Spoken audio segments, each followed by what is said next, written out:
Hello, this is Brenda Seminoff. I am coming to you one more time from Christian Women Working from Home by Brenda Seminoff, brendaseminoff.com. When I presented Proverbs 31, verses 10 through 31, I did not expect the response that I got. I was hoping for it, but women wanted me to break this down more. So I'm going to take a couple of verses at a time and break it down so that you can see how you can be the virtuous wife while working from home.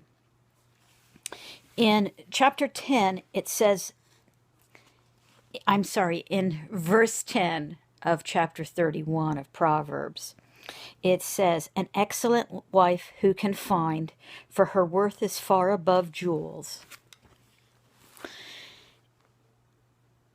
If you honor God, you raise your family, you do everything you can to follow the scriptures, you are a virtuous wife.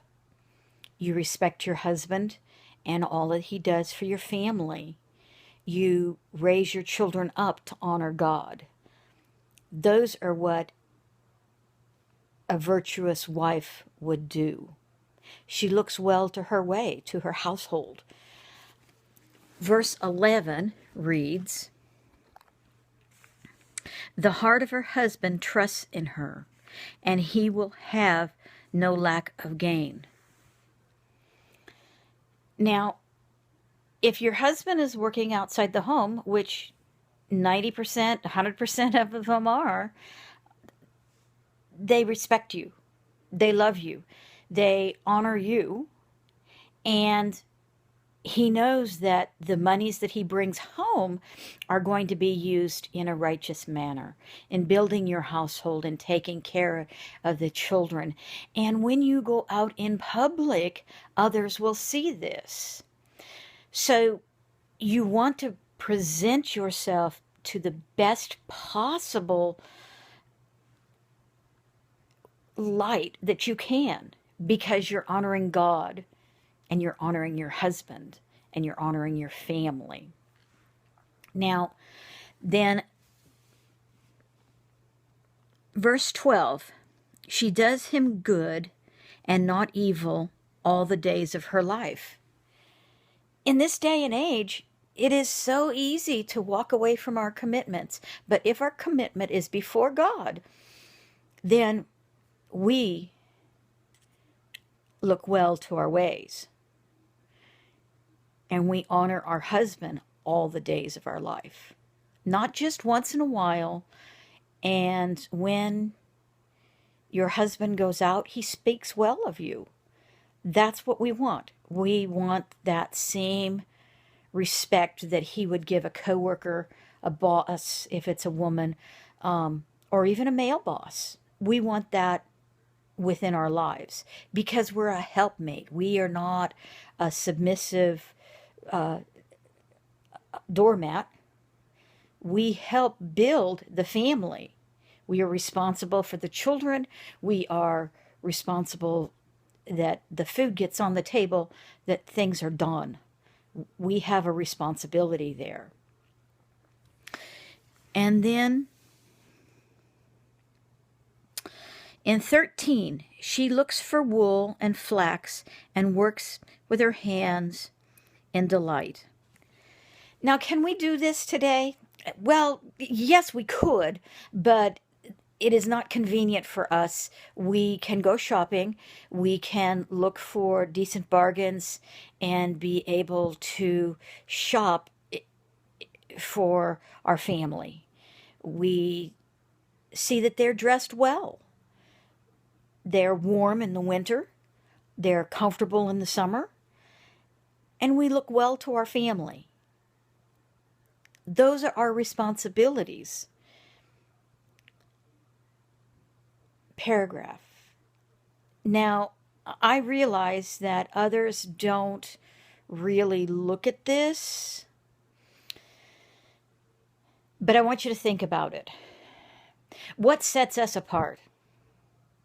Is it how others perceive us, or is it how we act in our day-to-day lives? We must set ourselves apart from the world and be different. I know that there's been a lot of conflict in the news about Christians and uh, faith and things of late. But just because there's conflict doesn't mean that we're wrong. It means that others don't understand why we're right. And so we need to show them beyond a shadow of a doubt, even with ISIS and all of that, that we are Christians, that we stand for our faith and we will not be swayed. And this is what Proverbs is talking about, how the wife raises the family, how they help the family, how they get out there and do what needs to be done. Now, in my getting out there, I blog. Nowadays it's called vlogging, but look at it for what it is. It's reaching out to people that want a different lifestyle. They want to work from home. And I'm here to say that it can be done.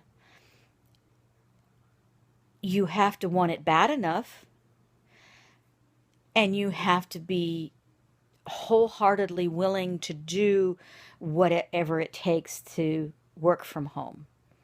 Is blogging the only way? No. If you have a craft that you're good at, utilize that. There are many websites out there, eBay and others, that accept products that are handmade. Look for them. Search them out. Don't just sit back and say, well, I'm not good at anything. There must be something you're good at.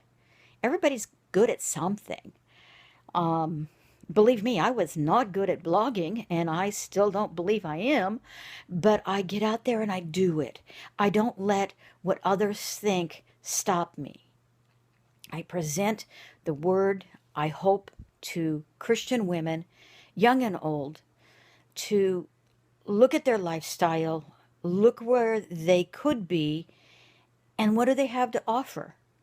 For the senior women, I admonish you to go out and really look at it, because is there a young lady you can mentor in the faith? Is there a young woman that maybe doesn't have any grandparents or is a single mother that could use your help and use your life experiences to help that young woman? Don't be afraid to go out there and say, because this is our responsibility to teach the young ones. Everybody says the next generation is off kilter. They're not respectful. But it's because they didn't learn. If they don't have a mentor, and within the church, we lack mentorship totally. Really look at your church and say, Pastor, I think we need to have mentorship programs. This is your responsibility. This is how you look well to your way. Get out there and just really look at it. I will talk more this week about working from home and doing other things and following through to the end of the chapter. Thank you. This is Brenda Seminoff. I do blog with Empower Network, and I'm very proud of that. I've worked hard to be able to say that, and I've worked hard to be comfortable with it. So again, this is Brenda Seminoff at brendaseminoff.com. I am talking to Christian women working from home. Thank you, and have a God-blessed day. Goodbye.